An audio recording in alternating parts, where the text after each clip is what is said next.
Hello, I'm Dr. Heidi Horsley for the Open to Hope Foundation, and I'm here today with Dr. Darcy Harris, who is very involved in ADAC, and I'm honored to have her here as a guest. Darcy, could you tell us today, I know you're going to talk about non-death related losses. Can you tell us how you got interested in this topic?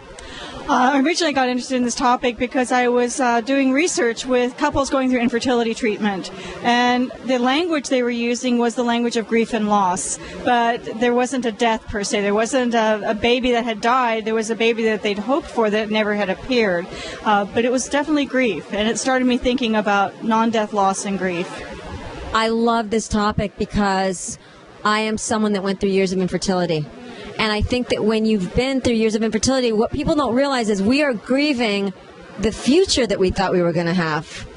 And it is such a minimized loss because I find that people don't really give you a lot of support around it. What would you say about that? I think a lot of people have a misunderstanding about infertility. There's so many media accounts of successful, women who are in their 60s or, remember Octomom.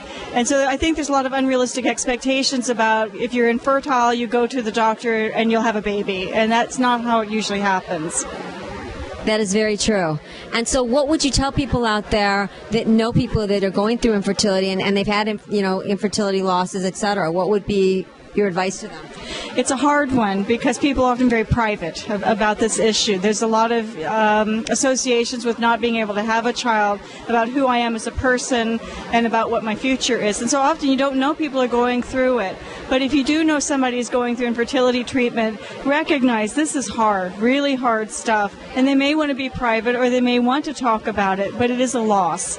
And there's a lot of uncertainty and a roller coaster ride that your whole life gets completely revolved around the treatments and wanting to have a child.